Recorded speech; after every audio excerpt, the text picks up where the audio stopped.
Welcome, fellow travelers, to this quiet sanctuary, a place woven from thought, from the invisible currents between mind and universe. Tonight, you are invited to settle into this gentle space, a threshold between the familiar and the unknown. Whether you are lying in bed, sitting by a window, or nestled into your favorite corner of the world, this is your time.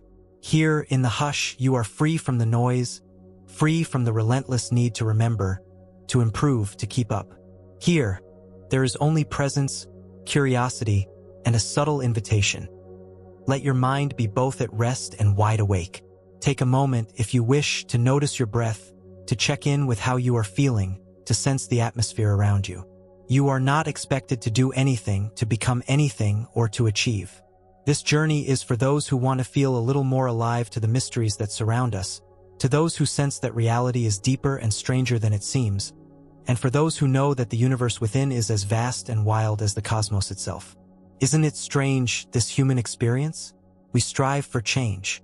We long to break patterns, to shed old skins, to rise, sometimes gently, sometimes with desperate intensity, into some new, brighter way of being. Yet so often, that dream slips through our fingers. We read, we plan, we set goals and build rituals, only to find ourselves circling back, as if gravity pulls us toward the very habits we most wish to escape. Why does change always seem to dissolve just when we grasp for it? Why do our finest resolutions crumble? Our most passionate promises fade into the background noise of everyday life. Is there a deeper pattern at work?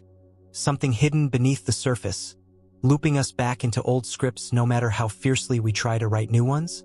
Tonight, we will not chase quick answers. There are enough guides and gurus promising transformation in 10 easy steps, enough shouting voices and shiny promises of overnight change.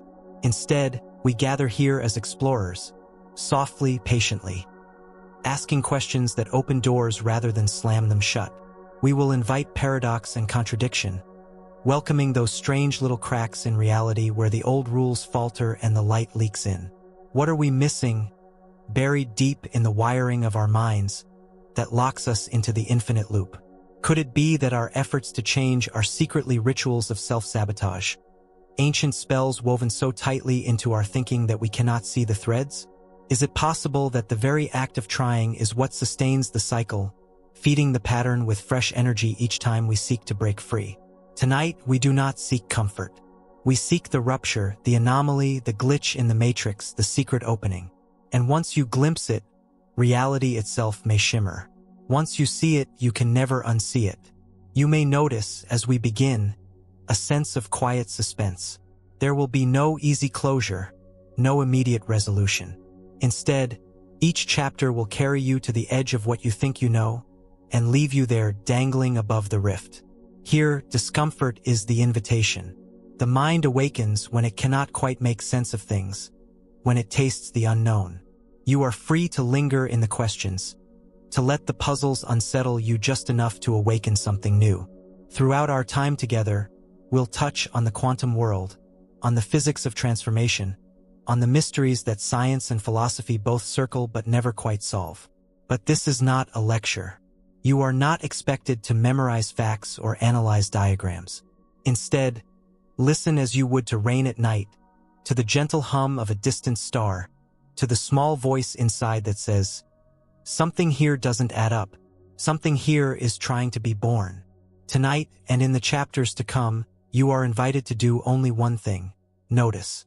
Notice the ways your mind reacts, the ways it resists, the subtle stirrings of excitement or unease. This is the soil in which true transformation takes root. Not the forced march of willpower, but the quiet, attentive seeing of what is actually happening, right now. Let this be a gentle rebellion against the tyranny of self-improvement for its own sake. Here, personal growth is not a race, but a quiet unfolding. The quantum world reminds us that reality itself is stranger and more fluid than any rulebook can contain. In those places where logic collapses, where paradox reigns, there is room for new worlds to appear. As we begin, feel free to pause, to breathe, to reflect, or to simply let the words flow over you. There is no hurry. You are not behind. The universe itself has all the time in the world.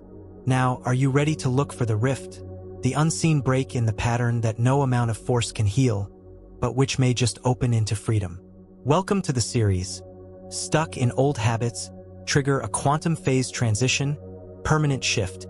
Each chapter will open with a question that leaves the ground unsteady beneath your feet. Each chapter will refuse to close the loop to give you easy answers. Instead, each will leave you with a deeper sense of possibility, a widening of the mystery. Tonight, in this gentle space, you are invited not just to listen, but to question, to wonder, to feel your own mind stretching, quietly, safely, toward a new kind of freedom. Let's begin. Why does your brain cling to a behavior even after it destroys your life? If pain is the teacher, why does the lesson never stick? What invisible hand snatches you back to square one? Close your eyes for a moment and sense the patterns that shape your days. A certain time of day triggers a craving. A fleeting emotion calls up an old ritual. You know these patterns well, sometimes painfully well. You have analyzed them, mapped their contours, perhaps even named them as bad habits or old programming. The logic seems simple. Knowing is half the battle, awareness is the key to change. Yet, night after night, you find yourself caught in the same net. Consider this. If knowledge is so powerful, why does it so often fail? You've read the books, attended the seminars, filled journals with insights and revelations. You can name your flaws with surgical precision. Still, when the moment comes, when the cue arises, the old behavior unfolds almost automatically, sometimes with a sense of helpless inevitability. This is the heart of the habit paradox. Awareness brings clarity, but rarely brings liberation. Why does your mind cling to behaviors that sabotage your happiness, drain your energy, and pull you away from your deepest intentions? Why does the very recognition of a pattern sometimes seem to strengthen its hold? Many have suggested that pain is the ultimate teacher. After all, when a habit begins to poison your life, when it damages health, relationships, or dreams, shouldn't that pain be enough to drive change? Shouldn't the sharp sting of regret or the ache of loss burn the old pattern out of existence? Yet here we stand, witness to a quiet rebellion in the brain. The lesson is never quite learned. The habit persists, sometimes growing stronger with each attempt to banish it. This is not mere weakness or laziness. The invisible hand at work is far more cunning, far more deeply embedded in the architecture of your mind. Every time you set out to fix yourself, the brain's ancient circuitry awakens, protecting the status quo as if it were a matter of survival. Change, it seems, is interpreted as danger, even when the old way is clearly self-destructive. Somewhere in the tangle of neural pathways, an old algorithm hums. Seek safety, repeat what is known, conserve energy at all costs. The new path, no matter how logical or beneficial, is the unknown, and the unknown is the oldest threat the animal mind has ever faced. The very act of deciding to change activates the alarms. It is as if an invisible hand pulls you back, over and over, to the comfort of the familiar, even when that comfort is laced with suffering. Curiously, the paradox only intensifies when pain grows. You would think that suffering would be a catalyst, a great motivator, a force that shatters resistance. Sometimes pain does lead to a crisis, a flash of clarity, a surge of resolve. But more often, it simply weaves itself into the pattern, becoming part of the rhythm of the habit. Regret leads to self-criticism, which becomes another reason to return to the soothing ritual, which then triggers more regret. The cycle feeds itself. Pause here and notice. Does your own mind recognize this dance? The moment when insight seems to flicker, only to be swept away by a sudden urge, a familiar justification, a sense of weariness or resignation. This is the shape of the loop. The more you try to escape, the tighter the circle becomes. It is tempting to search for blame, to label yourself as weak or flawed. But the reality is far more intricate.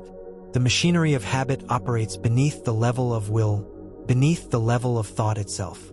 It is programmed into the very biology of the nervous system. The brain, designed for survival in a world of uncertainty, favors the known, even when the known is toxic. The modern world complicates this even further. Habits are not merely personal quirks. They are cultural software, learned from family, society, and media. They are reinforced by reward systems engineered to capture attention and soothe anxiety. The invisible hand is not just inside your mind, but all around you. An invisible architecture of triggers, rewards, and silent instructions, always guiding you back to square one. So, if pain is not enough and knowledge is not enough, what hope is there? Here, the paradox opens wider. Every new attempt at change seems to awaken the guardian at the gate, the part of you that will fight, quietly, stubbornly, relentlessly, to maintain the pattern. You may resolve, plan, promise, but when the cue returns, the old response rises with the inevitability of a law of physics. Is there any way out? Can a loop so perfectly constructed ever be broken? Or is the act of trying itself the fuel that powers the cycle, the energy that keeps the wheel spinning? The paradox unsettles, disturbs, leaves the ground shaking beneath your feet. It is in this space of not knowing, of unresolved tension, that transformation becomes possible. Not through force, not through sheer effort, but through a willingness to see the pattern as it truly is. A dance between safety and risk, known and unknown, habit and intention. For now, notice the pull of the old patterns in your own life. Watch how awareness flickers, how pain rises and falls, how resolution hardens and then melts away. Do not rush to fix. Do not rush to comfort. Let the paradox do its work. Next, we will explore a deeper contradiction. After all this, after you've glimpsed the walls of your invisible prison, are you ready for the twist? What if every strategy to escape only strengthens the chains? How can a solution become the lock? Now that you've glimpsed the walls of your invisible prison, are you ready for the twist? What if every strategy to escape only strengthens the chains? How can a solution become the lock? You sense the boundaries now, the invisible walls, the silent routines that shape your existence. You have mapped the perimeter of the cage, traced your finger along the outlines of each limiting habit. The shape of the trap is familiar. It's easy to believe that recognition alone is the key. Yet, as you turn your attention toward breaking free, a strange phenomenon emerges. Each escape plan seems to knit the prison tighter. Every new method, every system, every clever hack appears, for a fleeting moment, to offer hope. A new schedule, a new mantra, a new rule. You gather these tools with a quiet desperation, organizing your days around the promise of transformation. The cycle begins with a burst of energy. You feel the rush of possibility, but as the days unfold, resistance returns. The old behavior, sly and unyielding, slips back through the cracks. The more elaborate your plans, the more forceful your strategies, the more the bars seem to strengthen. This is the twist in the story.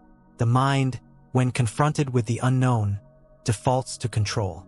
Each solution is, in truth, an attempt to exert order on chaos. Yet the very act of imposing structure, of building a perfect plan, becomes a new kind of prison. The structure that promises liberation begins to define your movements, restrict your spontaneity, punish your mistakes. The rules you hoped would free you turn into shackles, each one binding you tighter to the pattern you wish to escape. How can a solution become the lock?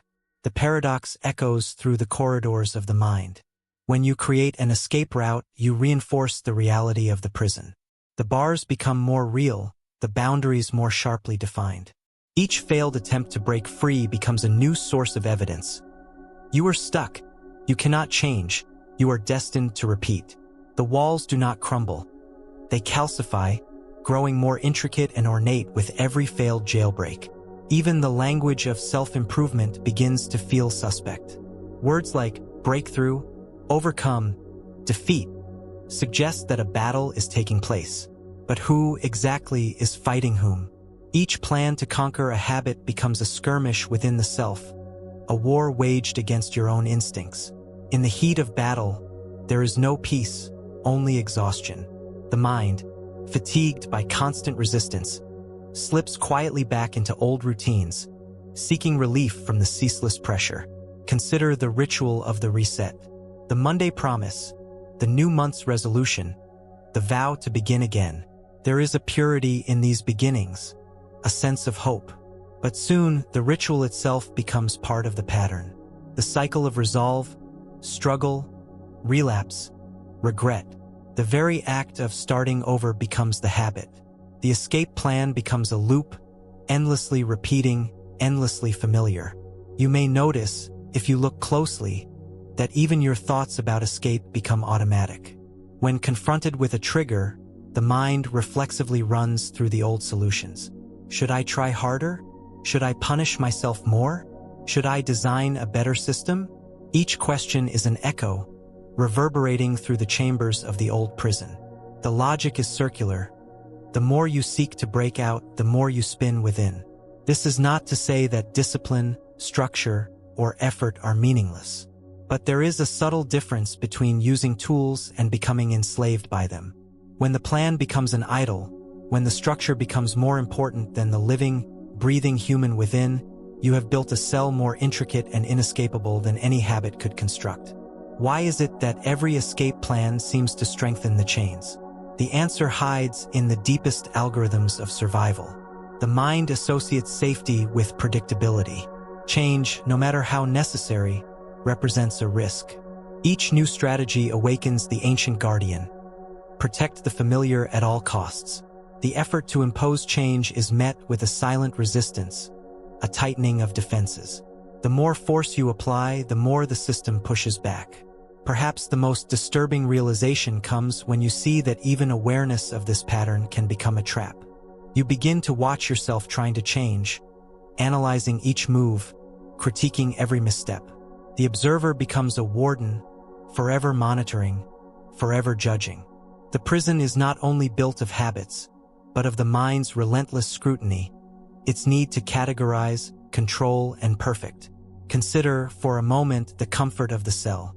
The walls, though confining, are familiar. The routines, though numbing, are predictable. There is a strange safety in limitation. To step beyond the cell is to face the unknown, to risk failure without a safety net, to surrender the illusion of control. The mind clings to the bars, even as it dreams of flight. The culture around you magnifies the problem. The world is saturated with escape plans, productivity hacks, 10-step guides, miracle cures. Each new method promises freedom but often delivers only a fresh set of constraints. The pressure to improve, to optimize, to constantly break free can become its own prison, a relentless expectation that no human can satisfy. The paradox deepens. Every attempt to change becomes evidence that you are flawed, broken, in need of fixing. The effort to escape becomes a commentary on your worth. When the plan fails, as plans so often do, the mind tightens its grip. Try harder, it whispers. You are not enough. The prison grows more elaborate, its locks more subtle, its guards more cunning. Pause now and sense the architecture of your own cell. Notice how many of your escape plans have become rituals, how many of your strategies have become routines. Notice the fatigue that creeps in when you contemplate starting over, the resignation that follows each failed attempt. The prison is not only physical, but psychological. A maze built from the stones of your own intentions. Is there a way out? Can a mind so devoted to control ever find freedom? Or does every new strategy only deepen the labyrinth? These are not questions to answer quickly. They are riddles designed to unsettle, to disrupt the autopilot of self-improvement. Let them echo. Now, having glimpsed the futility of endless escape plans, you are left at the threshold of a deeper mystery. If escape is impossible, if every plan is another lock, then where do these patterns truly come from? Who is the architect of the cell? Are you haunted by something deeper, ghosts that linger unseen, scripting every move? Next, we will unravel the haunting puzzle of memory. If the past is dead, why does it rule the present? Why do forgotten wounds script every move you make, without your permission? If the past is dead, why does it rule the present? Why do forgotten wounds script every move you make, without your permission? Within every habit, beneath every reflexive behavior, lies a trace of history, echoes of moments long vanished, fragments of experience layered beneath conscious thought. You may believe the past is a closed chapter, an archive sealed behind the doors of memory.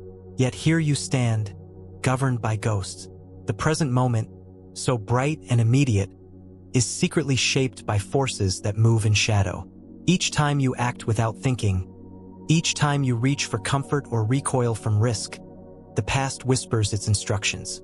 Old joys, old wounds, old lessons, many forgotten by the mind, continue their work in the nervous system. You are a living archive, your every gesture inscribed with the hieroglyphs of experience. The question that unsettles: if the past is dead, why does it rule the present? This is the heart of the memory trap.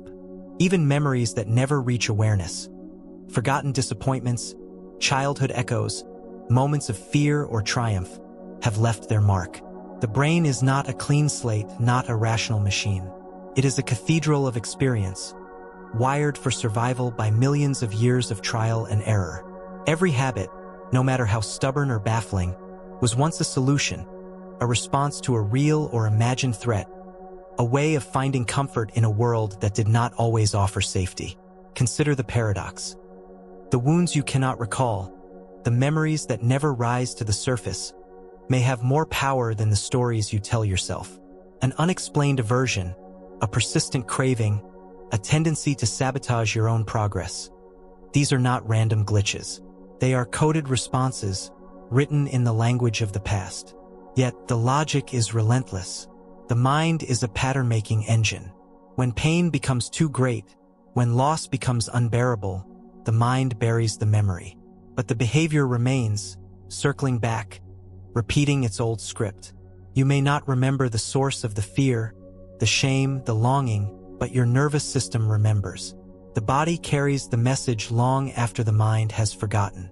Why do forgotten wounds script every move you make, without your permission? The answer lies in the architecture of habit. The mind, ever vigilant, seeks to avoid pain and maximize safety. Each time you encounter a trigger, the body scans its archives for similar moments. Even if the memory is lost to conscious recall, the pattern remains active, ready to deploy at a moment's notice. This is why change feels impossible at times. You are not fighting a rational opponent, not negotiating with a reasonable part of the self. You are wrestling with ghosts, traces of experience, sometimes ancient, sometimes recent, that resist erasure. The habit persists not because you are weak, but because your mind is loyal to its old solutions. It is tempting to see this as a flaw, a defect in the system. Yet the truth is more nuanced. The mind's loyalty to its patterns is a form of love, a desire to protect, to shelter, to keep the organism alive. Even the most destructive habits once served a purpose. They are adaptations grown rigid with time, but rooted in a desire for safety. The culture teaches you to let go of the past, to move on, as if time were a straight line.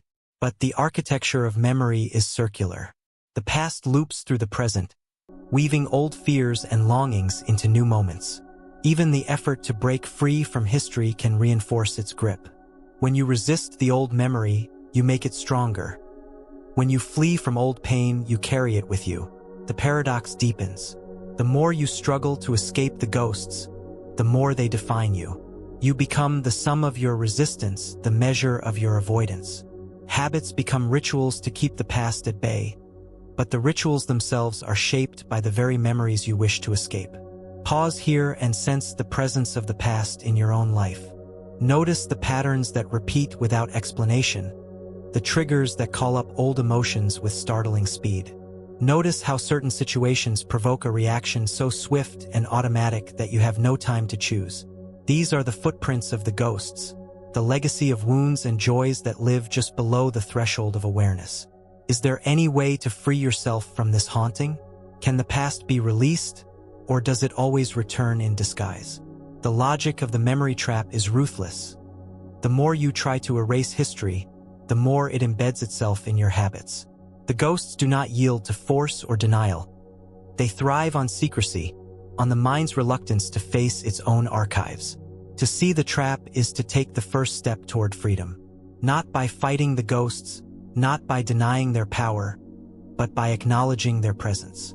The nervous system is loyal, but it is also capable of learning. The mind is a cathedral, but the doors can open. Yet, as you stand at the threshold of this realization, another riddle emerges.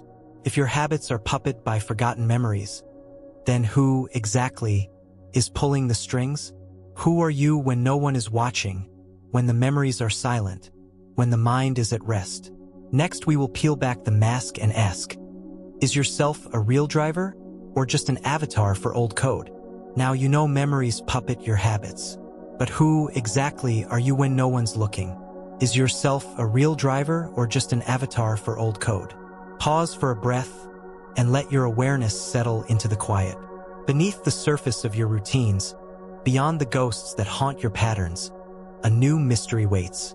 The puzzle of habit leads to the puzzle of memory, and the puzzle of memory leads here to the flickering, elusive thing you call self. The word appears solid, an anchor in the currents of experience. Yet when you stare at it, it shimmers and dissolves, slipping through your fingers like mist. Who are you when no one is watching? This is not a question of reputation or performance. Strip away the roles you play, the stories you tell, the rituals of belonging that color your days. Underneath the armor, beneath the learned reflexes, who is left? The longer you sit with this question, the more unstable the answer becomes. You may notice a strange anxiety rising here, a sense of vertigo at the edge of a conceptual cliff. The mind searches for footing. I am my name, my memories, my desires, my wounds.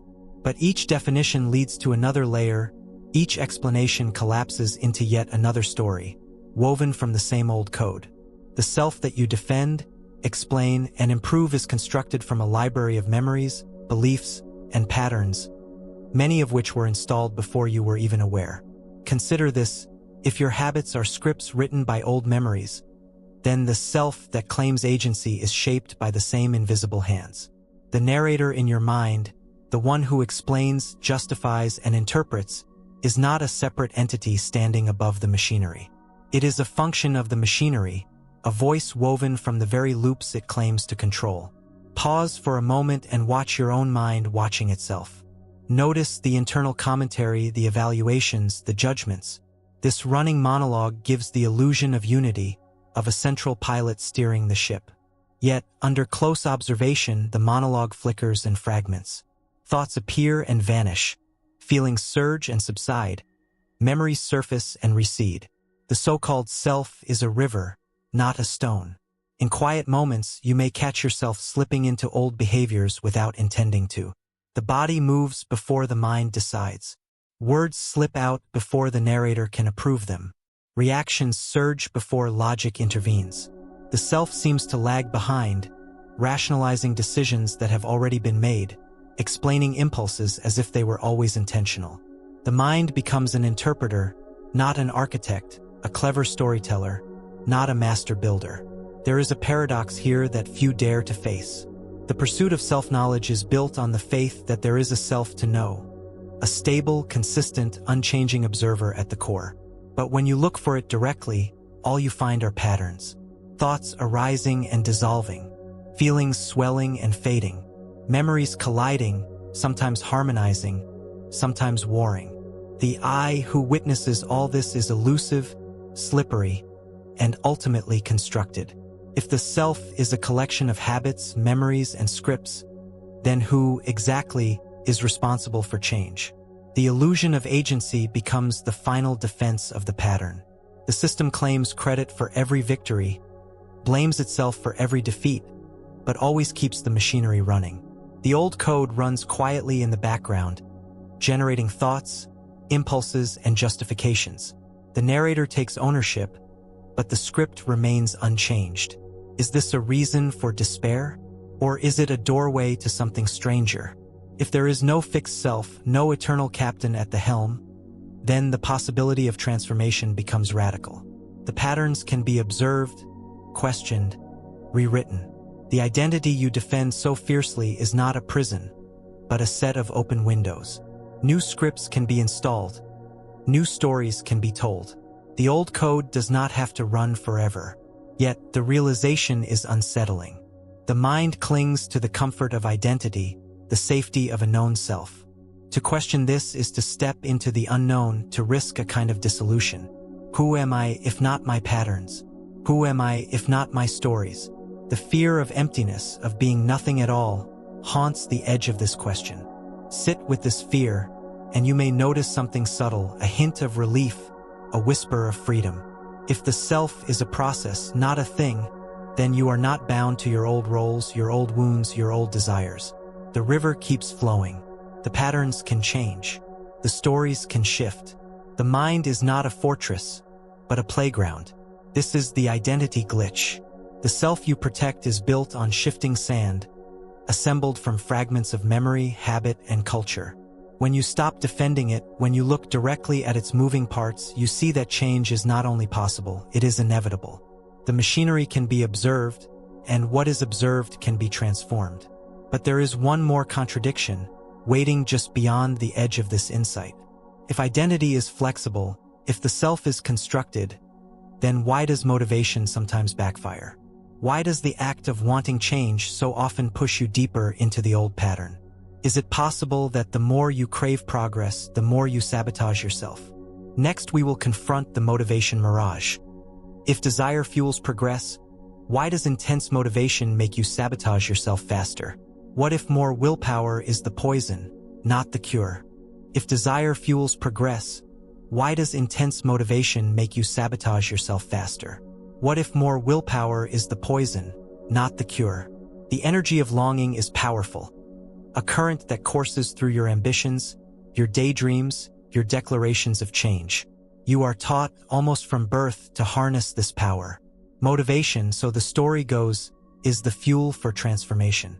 Want it badly enough, and you'll climb mountains, cross deserts, break the chains of old habits, and stride boldly into a new self. But is that really how change works? Or is there a flaw in this logic? A crack in the foundation that threatens to swallow every earnest effort? Desire for growth often surges like a wave, bringing hope and excitement. You visualize the new behavior, the healthier choice, the version of you who finally gets it right. You set out, perhaps with rituals, lists, affirmations, new habits sketched into the calendar. The initial push feels real. The energy is electric. Yet, after the rush comes the slide. You miss a day. The old behavior returns, sly as ever, sometimes stronger for having been suppressed. You redouble your effort. More rules, more intensity, more self-talk. The will to change becomes a mantra, a shield against the returning tide. The more you crave the new self, the harder you chase, the more the old patterns seem to dig in. The paradox sharpens. The act of wanting to change can reinforce the very identity you wish to shed. Every declaration of, "I will be different," is a secret confession of being stuck. Motivation becomes a double agent, working for both sides. Each surge of resolve draws a sharper line between who you are now and who you want to become, making the present self seem even more entrenched, even more distant from your ideal. Why does intense motivation make you sabotage yourself faster? The question disturbs the logic of self-improvement at its root. You may notice, if you're honest, a pattern of collapse that follows every spike of willpower. The mind, faced with relentless pressure, eventually rebels. It seeks relief, any excuse to abandon the grind. The forbidden behavior returns with vengeance, sweetened by the taste of rebellion, empowered by all the effort you invested in its defeat. Willpower, you are told, is a finite resource. Push too hard and you exhaust it. Yet, the deeper problem is not simply fatigue. It is the structure of desire itself. Intense longing divides the mind into two: the striving self and the resisting self. Each side fuels the other. The more you pressure yourself to change, the more a hidden part of you fights back. Resistance, so often blamed on weakness, is a natural reaction to coercion. The psyche cannot be bullied into transformation. Each command, each decree of never again, only sharpens the taste of the forbidden. This is the motivation mirage. The image of your future self shimmers like an oasis, always just beyond reach, always promising salvation. The more you run, the further away it seems. When you pause to catch your breath, you realize you're still standing in the desert, no closer than when you began. Desire is a strange engine. It animates your striving but also reveals your lack. The greater the longing, the sharper the awareness that you do not possess what you seek. Each effort to leap forward becomes a reminder of the distance. Each motivational ritual a subtle reinforcement of failure. The cycle repeats. Hope, exertion, fatigue, collapse, regret. There is another, subtler cost. Motivation, when it turns into obsession, warps perception. The mind becomes tunnel-visioned, focused solely on the end goal. Every setback is magnified. Every slip becomes a catastrophe. Perfectionism creeps in, poisoning the process with anxiety and disappointment. The fear of failure grows in direct proportion to the desire for change. Eventually, the pressure becomes unbearable, and the mind seeks escape, sometimes in the very habits you were desperate to outgrow. The world around you amplifies the mirage. Social feeds are filled with stories of instant transformation, of relentless hustle and overnight success. You are encouraged to want it more, to never settle, to chase the dream with everything you have. But few speak of the backlash, the burnout, the secret sabotage that follows in the wake of unsustainable motivation. The myth of willpower as cure-all leaves many stranded, exhausted, and quietly ashamed. Look closely, and you will see that the most dramatic changes rarely come from white-knuckle effort. Instead, they emerge when the tension relaxes, when the mind allows itself to soften, to become curious, to open to new possibilities without the poison of self-rejection. Paradoxically, the harder you push, the less you move. The tighter you grip, the more the pattern resists. Pause here and sense the quality of your own striving. Notice how desire can ignite hope and, at the same time, ignite fear. Notice how the act of wanting can, under the surface, nourish doubt. If I need to change, then something is wrong with me. This unspoken judgment saps your energy, transforms each attempt at growth into a subtle act of war against the self. What if more willpower is the poison, not the cure? The question hangs in the air, uncomfortable and unresolved. If longing for change is itself a trap, then what remains? Must you abandon desire, let go of every dream? Or is there another way, a gentler current beneath the raging river of ambition? A current that leads to genuine transformation, free from backlash and sabotage? In the quiet that follows this realization, a new puzzle forms on the horizon. If desire for progress can so easily sabotage itself, what about hope? What about the power of imagining a better future? Does visualizing success set you free, or does it seal your fate?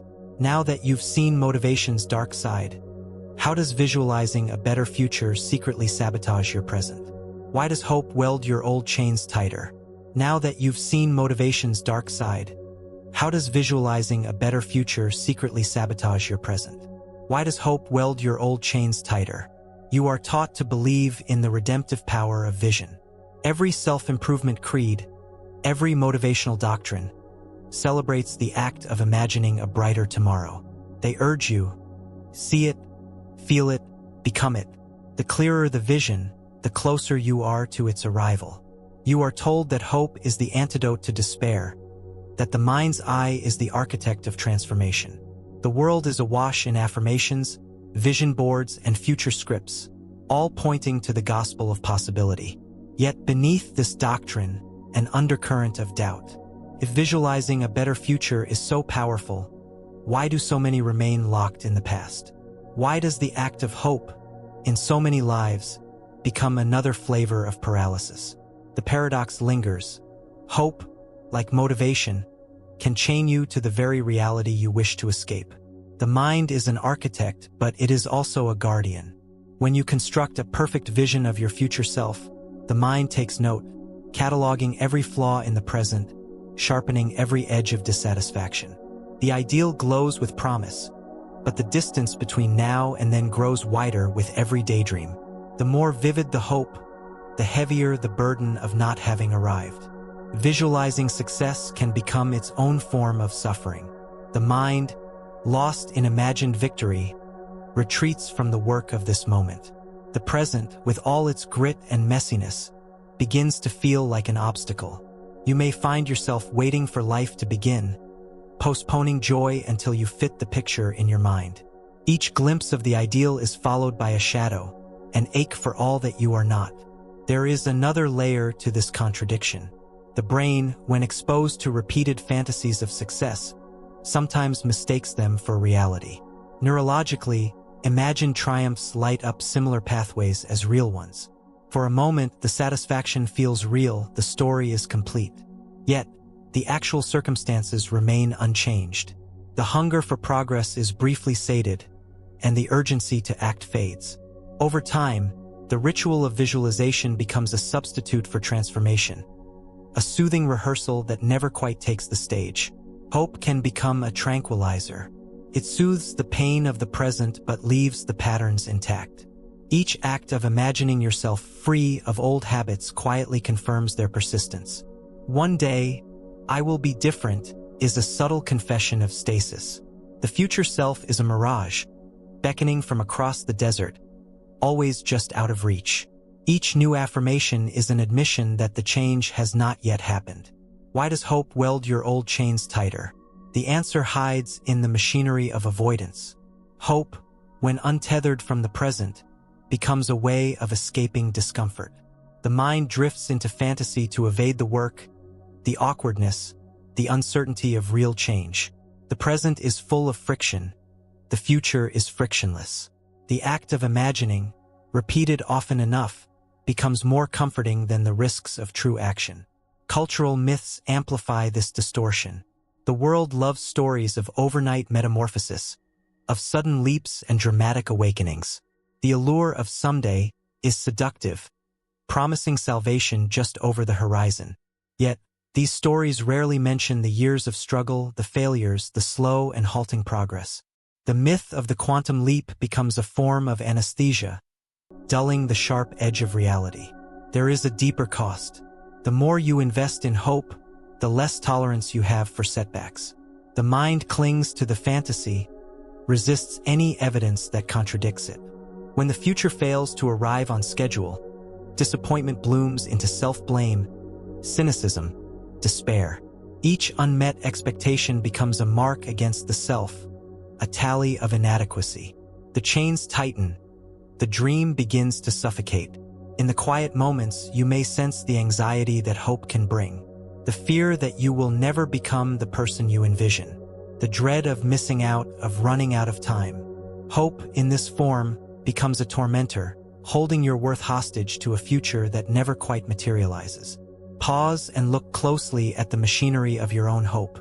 Notice how the vision of a better life can sometimes spark joy and, in the next breath, spark longing, anxiety, or avoidance. The habit of escape masquerades as ambition. The mind becomes an expert at postponing fulfillment, convincing itself that only the next milestone will suffice. There is a reason so many find themselves caught in this loop. The mind, always seeking certainty, clings to blueprints and forecasts. The discomfort of the present is unbearable. The promise of tomorrow is irresistible. The fantasy of change becomes a shelter from the unpredictability of now. But true transformation is born in uncertainty, in the willingness to remain present with discomfort, to act without guarantees. Hope is not the enemy. It can inspire, it can comfort, it can illuminate the path ahead. But when hope becomes a shield against the present, a substitute for action, it becomes a trap. The more you polish the vision, the more you are blinded to the raw material at hand, the clay of your real, imperfect life. The paradox is complete. The act of picturing yourself transformed can become an excuse to delay the actual process. The more you rehearse the fantasy, the less you engage with the work of change. The mind, lulled by imagined victory, resists the vulnerability of genuine effort. The future swells, the present shrinks. The chains are welded with hope. Is there a way to break this loop? Can you hold a vision for yourself without fleeing from what is? Can hope become a companion, not a jailer? Or is the whole architecture of self-observation, of watching yourself succeed or fail, part of the trap itself? As the tension deepens, a new riddle emerges. If you are the observer of your own story, why do you keep repeating the same chapter? Who is the watcher? And are they working against you? Next, we will spiral deeper into this paradox, where the observer may not be your ally, and awareness itself becomes the new frontier of the unknown. If you're the observer of your own story, why do you keep repeating the same chapter? Who is the watcher? And are they working against you? There is a popular belief in the power of self-awareness. The mind, we are told, is both the stage and the audience, a theater of thoughts where the observer's gaze brings transformation. Observe your habits, they say, and you will gain control. The promise is seductively simple. By watching yourself, you will change yourself. But the reality is far more twisted, more entangled, more haunted by paradox. The question lingers. If you are the observer of your own story, why do you keep repeating the same chapter? Every morning you resolve to watch your thoughts, to monitor your impulses, to become the steady witness of your life. Sometimes, for a while, it works. You sense your reactions before they explode. You catch your hand reaching for the old comfort. You hear the familiar excuse before it becomes action. The observer smiles with pride. Progress, it seems, is being made.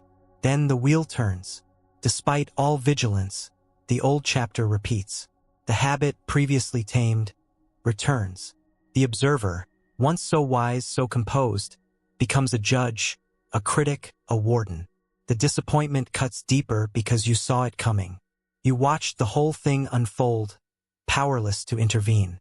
The eye of the mind, once a beacon, now flickers with shame. This is the observer paradox. Awareness is not always the doorway to freedom. Sometimes it becomes a mirror maze, reflecting your failures from every angle. Each attempt to be mindful creates a division. The watcher and the watched, the judge and the judged. The mind split against itself. You become both prisoner and guard, forever circling the same corridor, forever hoping the next turn will be the exit. Why does the watcher not save you from yourself? The answer hides in the machinery of self-consciousness. To observe is not always to transform.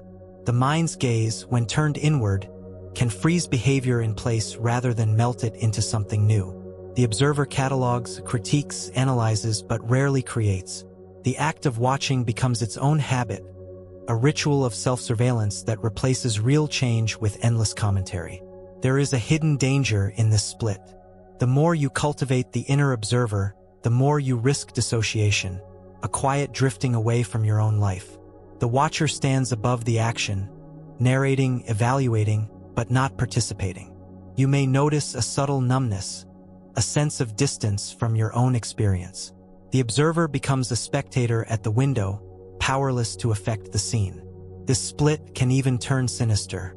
The watcher can become a saboteur, an internal antagonist who delights in cataloging every failure. The mind, instead of offering compassion or curiosity, becomes a courtroom. The evidence is always stacked against you. Every slip is noted, every relapse recorded, every weakness spotlighted. The observer, in this form, is not a liberator but a jailer. There is a reason why the same chapter repeats, no matter how closely you watch. The observer is not separate from the system it surveys. The watcher is built from the same memories, beliefs, and patterns as the actor on the stage. Awareness alone cannot break the loop because the loop includes the act of watching. The observer is another mask, another character, another script in the play. Consider the discomfort of being seen, even by yourself. The act of observation triggers self-consciousness, which can freeze spontaneity, amplify anxiety, distort intention. The nervous system, sensing the spotlight, slips into old routines for safety. The observer's gaze becomes another trigger, another reason to retreat into habit. There is another, subtler paradox. The more you watch, the more you divide yourself into parts: the watcher, the doer, the judge, the rebel. This division drains energy, erodes unity, scatters intention. The mind becomes a parliament of voices, each lobbying for control, none able to command real change. The observer's constant narration can sap the vitality from action, replacing genuine effort with analysis, presence with hesitation. Pause for a moment and sense the split in your own experience. Notice how often you narrate your thoughts as if from a distance, how quickly you judge your actions, how often you feel watched, even when you are alone. This endless surveillance is exhausting.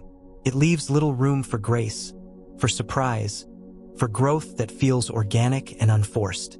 The culture celebrates self-awareness but rarely speaks of its shadow. There is a cost to constant observation, a toll paid in anxiety, in perfectionism, in the relentless demand to do better. The watcher, meant to be your ally, can become your fiercest critic.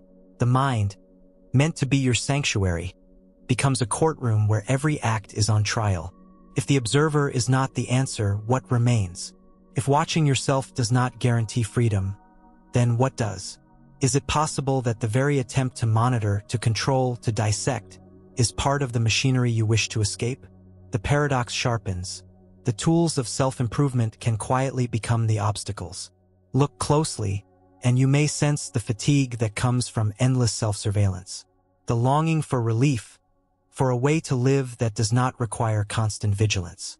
The hope for a different relationship with yourself, one less bound by judgment, more attuned to the pulse of living. Perhaps the key is not to banish the observer, but to transform its gaze.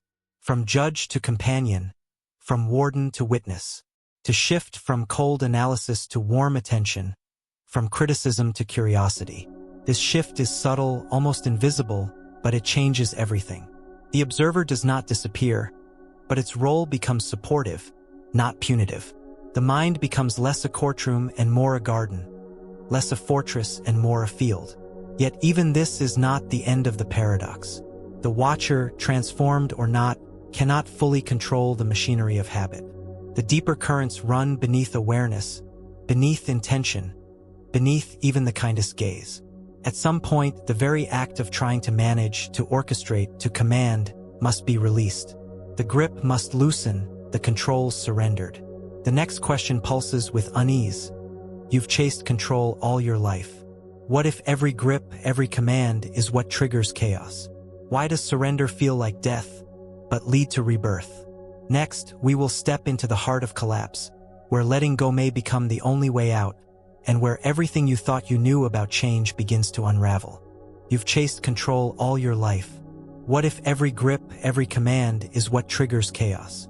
Why does surrender feel like death, but lead to rebirth? The pursuit of control is one of the oldest stories in the mind's archive. You reach for it as instinctively as breath, searching for patterns in chaos, drawing boundaries around the unpredictable, weaving plans and protocols to keep the unknown at bay. In a world that feels endlessly uncertain, control is the comfort blanket, the fortress, the illusion of safety. Yet, beneath its reassuring surface, something strange happens. The harder you grip, the more the world seems to slip away. Pause for a moment and trace the outline of your own desire for control. Notice the endless calculations, the vigilance, the self-correction. Notice how quickly the mind leaps to fix, to manage, to edit the story in real time. The days are filled with small negotiations. The right diet, the perfect schedule, the ideal mood. Each new plan promises mastery. Each new technique offers certainty.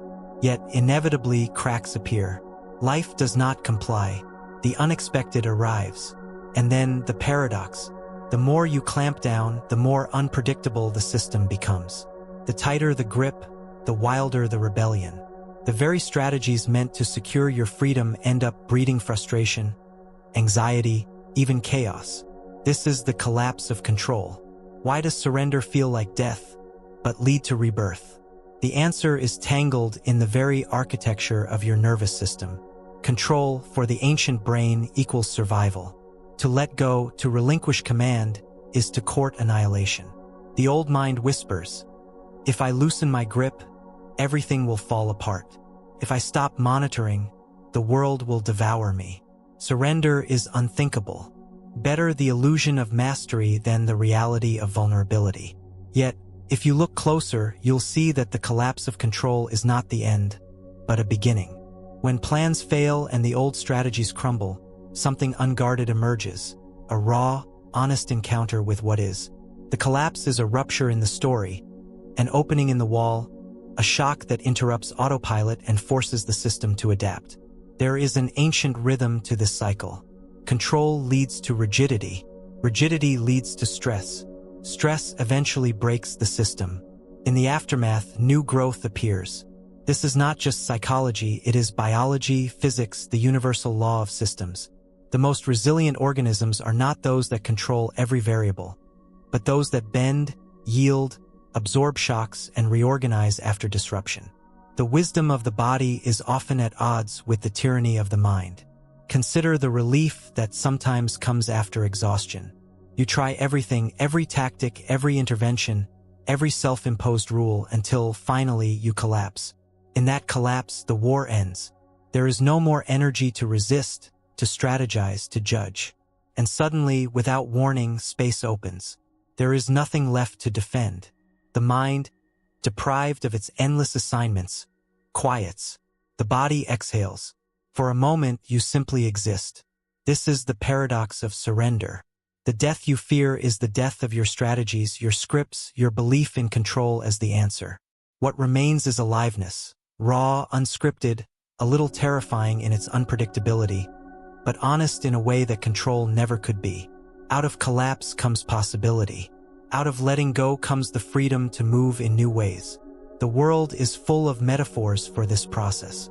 Forests burned by wildfire erupt in new life. Rivers, blocked and dammed, eventually burst free. Muscles, clenched in anticipation, only strengthen when allowed to rest. Even the quantum world whispers this secret. True change happens not in the measured application of force, but in the unpredictable leap, the discontinuity, the phase transition. Why does every grip, every command, seem to trigger chaos? The answer lies in feedback loops. Control generates resistance. The more force you apply, the more the system pushes back. This is why habits so often rebel when you try to crush them, why thoughts intensify when you struggle to suppress them, why emotions become more volatile when you try to numb or evade them. The mind, like nature, abhors a vacuum. Every attempt at mastery invites its opposite. This is not an argument against intention or agency. It is an invitation to notice where effort becomes compulsion, where management becomes imprisonment. The collapse of control is not about becoming passive, but about recognizing the limits of willpower and embracing the intelligence of surrender. Pause here. Feel the places in your life where you have chased control and found only exhaustion. Notice where the old strategies no longer work. Sense the anxiety that arises at the thought of letting go, the voice that warns of disaster, the resistance to vulnerability. Acknowledge that voice, but do not obey it. Allow yourself, even for a moment, to taste the possibility that surrender is not annihilation but transformation. What happens in the space after collapse? For many, there is fear, anxiety that without control, nothing will get done, nothing will change, everything will unravel. But linger a little longer in that space, and you may find something unexpected. You may find curiosity, creativity, openness, the ability to respond rather than react. You may discover that life continues, that growth happens, even without the micromanagement of the mind. The collapse of control can feel like failure, but perhaps it is the failure of a strategy, not the failure of the self. The strategy was never built for the complexity of life. It was a crude tool, useful for survival, inadequate for transformation. The real movement, the real shift, happens in the opening that follows collapse, in the willingness to meet the world as it is, not as you demand it to be. The culture of productivity and optimization resists this message. Prizes control, discipline, endless self-mastery. But beneath the shiny surface, you'll find burnout, anxiety, and a gnawing sense that something essential has been lost. The machinery of control is loud. The wisdom of surrender is quiet. It must be listened for, not imposed. There is a quiet revolution in letting go. When you loosen your grip, the world does not end. Patterns begin to shift, not through force, but through awareness and acceptance. You may notice old habits losing their urgency, old fears softening, old patterns unraveling without struggle. In the collapse, there is space for something new to arise. Letting go does not mean giving up. It means ceasing to fight yourself, ceasing to wage war on your own instincts. It is the decision to trust that there is intelligence in the system, that growth is not always linear or logical. The collapse of control is a gateway to a different relationship with yourself and with change. But this is not the final answer. Surrender is not a magic key. It is a new kind of risk, a new kind of leap. What exactly triggers the quantum phase transition, the irreversible shift? How does nothing suddenly become everything? Now that you've tasted surrender, how does a single invisible moment trigger irreversible change? Why do tiny shifts break the laws of cause and effect? Next, we will cross the event horizon of transformation itself, where the rules break down and the impossible becomes possible. Now that you've tasted surrender, how does a single invisible moment trigger irreversible change? Why do tiny shifts break the laws of cause and effect? There comes a moment, a hush, a split second, a pause between one breath and the next, when the world tilts. No alarms blare, no fireworks announce the turning. To the outside eye, nothing seems to happen. But within, the ground shifts. In that instant, all the old machinery falls silent, all the arguments, the analysis, the vigilance, the plans. The universe inside contracts to a single point. And out of that stillness, something impossible occurs. Nothing becomes everything. For all your effort, all your striving and strategizing, true transformation often arrives unannounced, unplanned. It defies the logic of step-by-step progress. The moment before, you are tangled in your habits, suffocating under the weight of your own thoughts. The moment after, something essential has altered. The loop has been interrupted. The old way simply stops, as if it never belonged to you at all. How can this be? How does a system as complex and stubborn as the human mind, so committed to inertia, so resistant to disruption, suddenly flip? Why do some changes feel impossible for years, only to occur in a flash, irreversible, undeniable, as if reality itself had been rewritten? This is the heart of the quantum leap. In the physical universe, quantum phase transitions occur when a system, pushed just beyond a critical threshold, reorganizes instantly, completely into a new state.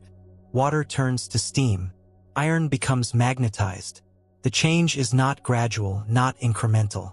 It is abrupt, a new order born out of chaos, a new world emerging from the ruins of the old.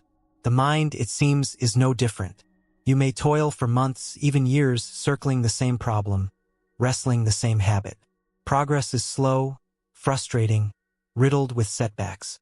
But then, sometimes when you least expect it, a single insight lands, a final straw breaks, a boundary is crossed. The old habit collapses. You cannot return to how things were before. Why do tiny shifts break the laws of cause and effect? Why does one small moment, one subtle shift in perception, succeed where all the force and discipline in the world could not? The answer hides in the complexity of systems, the mystery of thresholds, the unpredictability of emergence. When a system is close to the edge, when pressure has built and old patterns have exhausted themselves, the slightest nudge can trigger revolution. The quantum leap is not something you command, cannot be scheduled or forced. It emerges from the conditions you create, the slow, patient work of surrender, the willingness to collapse, the openness to seeing things as they are. Every failed attempt, every disappointment, every surrender loosens the grip of the old pattern. Every moment of presence, every act of honesty, primes the system for transition. Then suddenly the threshold is crossed. The pattern breaks. The compulsion is gone. The old triggers fail to provoke the old response. The habit dissolves, not with a roar but with a whisper. You look back and wonder how you ever lived the other way. This is the enigma of irreversible change. It does not obey the linear rules of cause and effect. It is non-local, non-linear, a jump to a new level of order. The scientist might call it a phase transition. The mystic calls it awakening. Either way, the experience is the same. A door opens, and on the other side is a world that never existed before. But the quantum leap is not a guarantee. The mind can wait for years, even decades, circling just shy of the threshold. The urge to hurry, to force, to orchestrate the leap is itself a barrier. True transformation happens in the absence of control, in the quiet that follows collapse, in the moment you surrender your demand for certainty. The leap, when it comes, can feel disorienting. Suddenly, the scaffolding of old identity crumbles. The comfort of familiar suffering is gone. There is relief, yes, but also an uncanny emptiness, a sense of strangeness in your own life. The world looks the same, but you are different. The patterns that once defined you have vanished. The future is blank, unwritten, open. Some may not recognize the leap for what it is. They may search for the old struggle, reaching back for the chains that no longer bind them. Others will try to explain, to analyze, to fit the experience into the old logic. But the leap resists explanation. It is an anomaly, a violation of everything the mind thought it understood. Tiny shifts, almost invisible, become the levers of revolution. A word overheard, a single morning of clarity, a sudden moment of disgust or tenderness. These can topple the walls built over a lifetime. The mind, prepared by months of surrender and collapse, seizes the opening. The new order is not earned by effort but invited by openness. Pause now and remember the small, seismic shifts in your own story. The times when, without warning, you found yourself free of an old pattern, done with a story that once ran your life. Notice how those moments rarely came through force or calculation, but through release, through an acceptance so total it left nothing for the pattern to hold on to. Yet the leap is not always gentle. It can arrive with shock, with grief, with the loss of old anchors. The mind, robbed of its familiar torment, may flail in the void. Who are you without your habits, your compulsions, your scripts? The world after the leap is unfamiliar, a new landscape where the old rules no longer apply. This is the price of the quantum shift. You do not merely shed a habit, you shed a version of yourself. The loss can be dizzying, even frightening. Freedom is not always comfortable. The new world demands new ways of being, new capacities for presence, for uncertainty, for improvisation. You may be tempted to rush back, to reconstruct the old patterns, to fill the emptiness with anything familiar. But the leap is irreversible. The bridge has burned behind you. The mind, for all its yearning, cannot unsee what it has seen. The old way is gone. So, how does nothing become everything? By releasing your grip, by allowing collapse, by waiting in the quiet for the threshold to appear.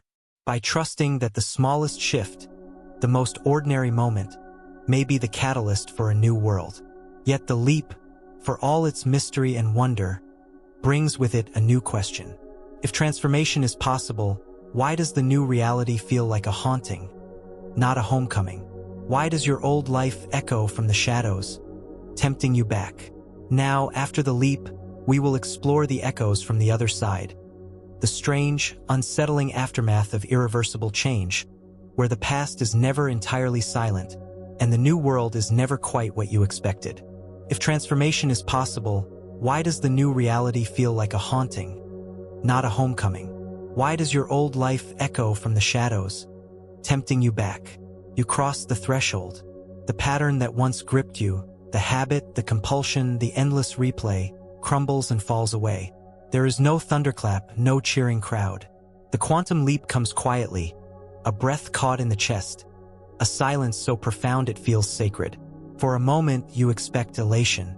You anticipate the flood of relief, the triumph of victory, the instant arrival of peace.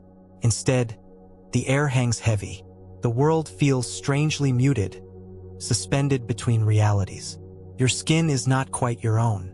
The old you, so familiar, so well-rehearsed, has vanished, but the new self has not yet settled in. You look around at your life, your relationships, your rituals, and realize that nothing seems to fit. The tools you once used to manage your days, distraction, repetition, avoidance, lie scattered and useless. The rhythm is gone. This is the echo from the other side. The shift, so long desired, arrives not as a homecoming, but as a haunting. The old life lingers at the edges, a ghost in the shadows, whispering that you do not belong here, that the past would welcome you back if only you turned around. Even in freedom, the chains rattle. Why does the new reality feel so uncanny? Why is the aftermath of change so filled with dislocation, nostalgia, even grief? The paradox is sharp. You yearn for transformation, But when it arrives, the unfamiliarity unsettles you. The mind, wired for continuity, clings to the known. The past, even when painful, was yours, predictable, woven into the fabric of your identity. In the days that follow the leap, you may find yourself wandering in a psychic fog. The cravings are gone, the rituals abandoned, but the habits of thought persist. Your body expects the old cues, the old responses, the old cycle of urge and relief. The nervous system, accustomed to its rhythms, hums with anticipation that never finds release.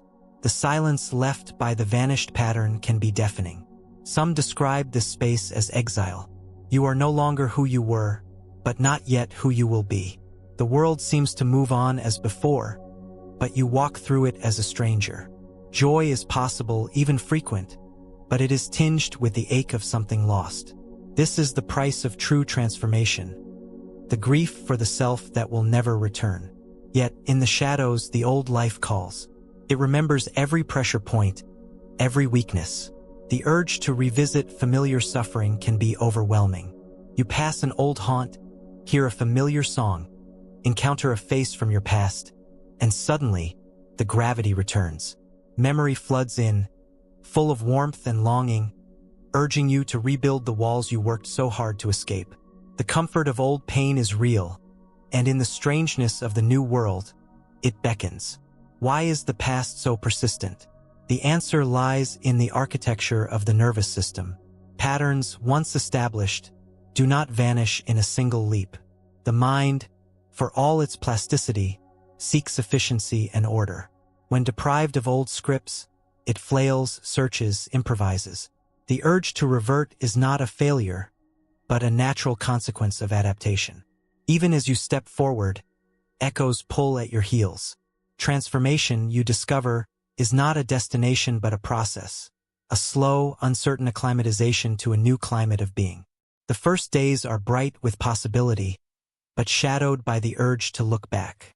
Each step forward is accompanied by a chorus of doubts, a parade of old images promising relief, familiarity, even love. The old story is patient. It knows your lines by heart. In this landscape, vigilance is required, not the vigilance of self-judgment, but of gentle attention. You must watch for the subtle invitations to return, the fatigue that whispers for the old comfort, the boredom that conjures forgotten pleasures, the stress that begs for the easy out. The new world, for all its freedom, is also fragile. You may be tempted to grieve the loss, to mourn the self that is no more. Allow this. The process of change is a death and a birth. The old patterns protected you, soothed you, even loved you in their way. They served a purpose, and their absence leaves an ache. But do not mistake nostalgia for destiny. The longing to return is not a command. In time, the haunting lessens. The shadows retreat. You begin to inhabit the new space, to make it your own. But there will be moments, unexpected, sometimes years later, when the old echo returns. A smell, a sound, a sudden flash of memory, and for an instant, the gravity reasserts itself. This, too, is part of the process. Transformation is not a one-way journey. The past will visit, the old world will beckon, the echo will sound. The task is not to banish the shadow, but to recognize it, greet it, and let it pass. You are not its prisoner. You are its witness. The new world, at first so foreign, gradually takes shape. New patterns emerge, tentative, then strong. Habits of presence, of patience, of curiosity begin to root. You find joy in unfamiliar places. The self, once a stranger, becomes a companion. Yet the memory of the old life remains, a ghost who has lost its power to command. Why does the shift never match the fantasy? The mind, for all its creativity, cannot predict the contours of transformation. The leap does not deliver you to paradise. It brings you to a place of possibility, not perfection. The ache of the old life is the cost of freedom. The risk of change is not just the unknown, but the absence of the familiar. In this space, new dangers arise. The urge to fill the void, to replace the old pattern with something, anything. The risk of trading one cage for another. The challenge of resting in the openness, of letting the new world assemble itself without rushing to control it. You are left with a choice. Return to the echo or continue forward. The old life will always be there, patient, inviting, seductive in its simplicity. But the new world, for all its strangeness, holds more possibility than the most polished fantasy of the past. This is the haunting of transformation. You must learn to live with echoes, to navigate by a different star, to trust that time will bring comfort and solidity to the new self.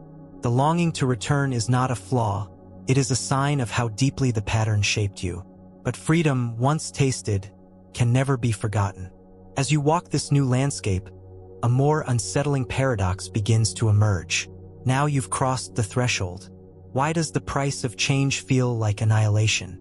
What must you sacrifice, forever, to become someone new? Next, we approach the cost of irreversible transformation, the territory where true change asks not just for old habits, but for the very identity you once defended as your own. Now you've crossed the threshold. Why does the price of change feel like annihilation? What must you sacrifice, forever, to become someone new? Transformation is always marketed as a story of gain. More power, more peace, more clarity, more life. But beneath the surface, the real exchange is far more ruthless. To become something new, something old must die. The price of real change is not a mere habit, not a single pattern, not even just a familiar pain. It is you, the you who built the cage, who performed the rituals, who wore the identity like a shield. The self that steps across the threshold does not return. The road behind you collapses. There is, in the most profound sense, no way back. This is not the cost we are taught to expect. The books, the guides, the stories all promise renewal, but rarely speak of extinction. Yet the mind feels the threat. Something in you, ancient and wordless, trembles at the prospect of transformation. The resistance is not just to discomfort or uncertainty. It is to erasure. The guardian at the gate is not protecting a habit, but a self. A collection of stories, defenses, and attachments built up over years, decades, a lifetime. Why does the price of change feel like annihilation? Because it is. The moment of true shift is the moment you relinquish all claims to who you thought you were. The comfort of old stories, the roles you played, the meaning you made of suffering and struggle, these dissolve. The new world does not merely require a new script. It requires a new author, a new protagonist, a new point of view. The voice that narrates your life, the I you protect at all costs, must yield its throne. This surrender is more than intellectual. It is cellular, embodied, a tremor that moves through bone and blood. The nervous system rebels. The mind, clever as ever, conjures excuses, diversions, urgent reminders of everything you stand to lose. The old identity offers bargains. Return to the pattern and I will keep you safe, keep you loved, keep you real. But you know, in the marrow, that safety is a cage, love is a transaction, and reality is a myth you outgrew. The moment of annihilation is not always dramatic. Sometimes it arrives quietly, the slow erosion of certainty, the gentle collapse of narrative. Sometimes it explodes, a shockwave of grief or fear or rage that empties the psyche, leaving you trembling and raw. Either way, it is unmistakable. The old self cannot cross the threshold. The parts of you that are built on avoidance, addiction, repetition, they die at the border. What must you sacrifice, forever, to become someone new? Every attachment to who you thought you had to be, the secret pride in your suffering, the strange comfort of your limitations, the justification for your rituals, your escapes, your excuses. You give up the right to return to the old world, to explain yourself in the old language, to seek solace in the stories that once defined you. There is a grief in this. The end of a self is a kind of mourning. You remember the patterns with an odd tenderness, the way they shielded you, soothed you, distracted you from pain. You remember the certainty of identity, the anchor it gave you in a world that never stopped shifting. Now, anchorless, you drift in a new ocean, uncertain where the shore might be. This is the agony and the beauty of transformation. The absence of a map, the loss of a homeland, the strange clarity that follows surrender. You learn to live without the comfort of a fixed point of reference. You become a process, not a product, a question, not an answer. You sense, sometimes with terror, sometimes with awe, the vastness of what you do not know. Yet, as the old self dissolves, something remarkable occurs. The world becomes more vivid, more immediate, more real. The colors brighten, the sounds sharpen. Every moment, unmediated by the script, arrives fresh and unrepeatable. The mind, emptied of defense, becomes porous, open to experience, alive to possibility, awake to wonder. The loss is real, but so is the gain. Not the gain of a new identity, but the freedom from needing one at all. Still, the temptation to reconstruct the old self is powerful. The pull of nostalgia, the urge to explain, the longing for a familiar mask, all return, especially in moments of stress or loneliness. The shadow of the old world stretches long across the new. Yet you cannot go back.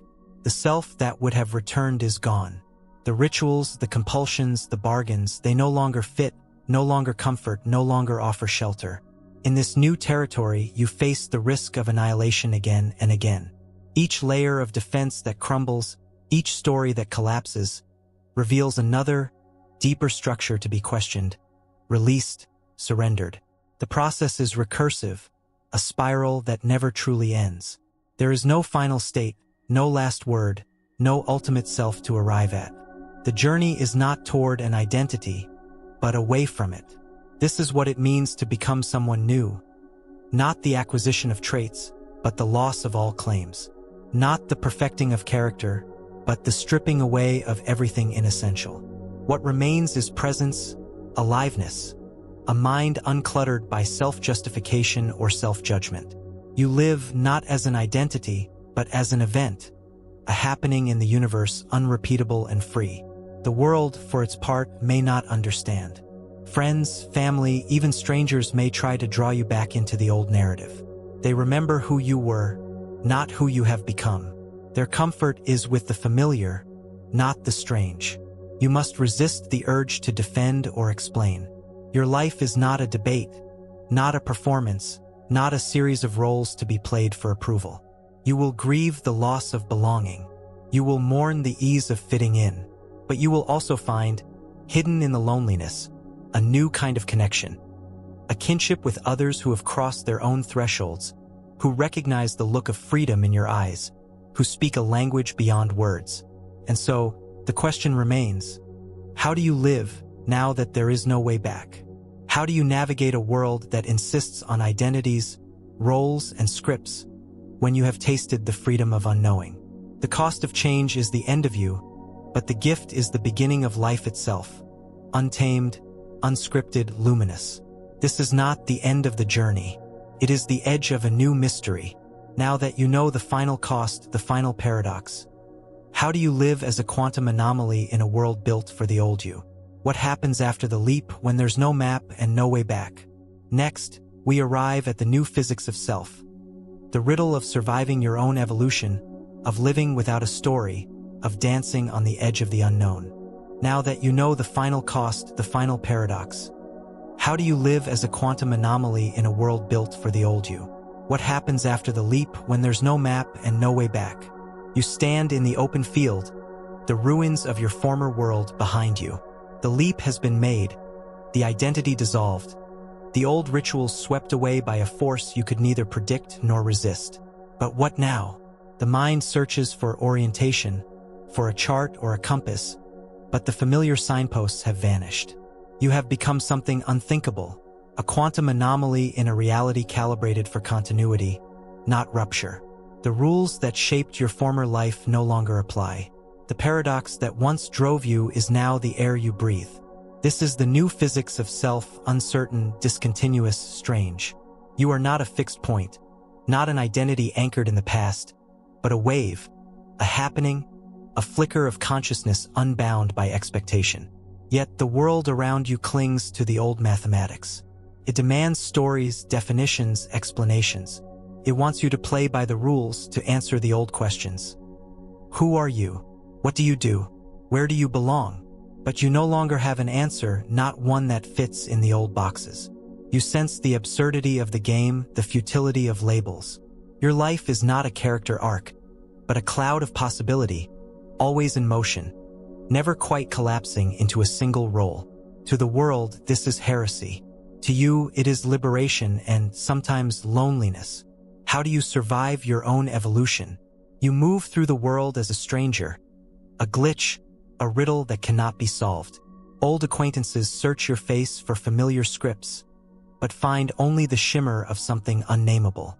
You navigate the routines of daily life, the meetings, the greetings, the rituals of belonging, but you are no longer inside them. You watch the performance with gentle detachment, knowing that you are both actor and audience, both story and silence. The challenge now is not change, but survival. Survival not in the sense of mere existence, but in the sense of maintaining your freedom in a world that punishes difference. The gravitational pull of the familiar is relentless. The temptation to slip back into roles, to tell old stories, to seek comfort in conformity, remains. You feel the tug at the edges of your mind, a longing to belong, to be understood, to rest in the shelter of the known. But the cost is too high. To fit the mold would be to betray the journey, to shrink from the unknown. The universe has revealed itself to be more mysterious than you ever imagined. Every day you wake to the task of inventing yourself anew, not from willpower or fantasy, but from the honest chaos of being alive. You do not know what you will become. You cannot predict the shape of your own becoming. There are moments of awe, moments of terror. Some days the freedom exhilarates you. Every breath is a discovery, every thought a frontier. Other days, the uncertainty feels like a storm, battering you with questions that have no answer. The old comfort of certainty is gone. In its place is a trembling openness, a willingness to meet the world without armor. You learn to move lightly, to hold your own story with the softest touch. You become a student of emergence, watching as new habits, new joys, new values crystallize from the unknown. You stop demanding permanence. You let go of the need to make sense. You learn to love the ambiguity, to live in the suspension, to make peace with not knowing. The paradox intensifies. You are more yourself than ever, yet less attached to any identity. The old wounds lose their bite, not because they are healed, but because you are no longer defined by them. The world's judgments wash over you, sometimes stinging, sometimes absurd, but always dissolving in the vastness of your uncharted self. You may find companions along the way, others who have leaped, others who recognize the anomaly in your eyes. Together, you speak a new language, one made of questions rather than answers, of presence rather than performance. You offer each other permission to exist in the in-between, to build a home in the field of possibility. In these connections, the loneliness softens, the courage grows, but the challenges remain. The world insists on closure, craves endings, morals, neat conclusions. You have none to offer. You are a living question, a refusal to be defined, a testament to the possibility of real change. Some will misunderstand. Some will be threatened. Some will try to pull you back, to reassure themselves that the leap is impossible, that no one can survive on the far side of transformation. You know better. You have seen what is possible when nothing is certain. You have learned to trust the intelligence of chaos, the wisdom of collapse, the grace of surrender. You have watched yourself become, not by design, but by daring to let go. What happens after the leap when there's no map and no way back? You keep moving. You listen. You learn. You improvise. You become an experiment, a work of art in motion, a dance on the edge of unknowing. You cultivate a gentle humor, a forgiveness for your own bewilderment. You become a master of beginning again. The new physics of self is not a theory, but a practice. It is the willingness to face each day as a novice, to greet each moment without the crutch of certainty. It is the refusal to collapse into a single story, the courage to inhabit the rift between worlds. You no longer measure progress by the old metrics. You measure it by your capacity to remain awake, to respond rather than react, to open rather than defend. There will be moments when the old life calls, when nostalgia whispers its false promises. There will be moments of fatigue, of doubt, of longing to escape the burden of freedom. In those moments, you remember the price of return. The cost is your aliveness, your uniqueness, your evolution. You choose again and again to remain on the edge. This is not a hero's journey. There is no victory, no trophy, no final chapter. There is only the invitation to live as anomaly, as question, as possibility. The world is not waiting for your perfection. It is waiting for your presence, your courage, your willingness to be changed. As you close your eyes at the end of each day, you sense the infinite unknown pressing at the edges of your mind. You remember the old scripts, the old prisons, the old self that longed for safety above all. You feel gratitude for the leap, for the collapse, for the surrender. Without knowing how you know that this is what it means to be alive. And so, the rift remains, a door that never closes, a question that never resolves. You are a quantum phase transition in human form, a reminder that reality is stranger, deeper, and more beautiful than the mind can contain. There is no way back, and the way forward is only ever discovered in the living. You do not need to be certain. You do not need to be perfect. You do not need to arrive. You are already the anomaly. You are already the experiment. You are already enough. And somewhere in the darkness, in the silence that follows the final word, a new question is born.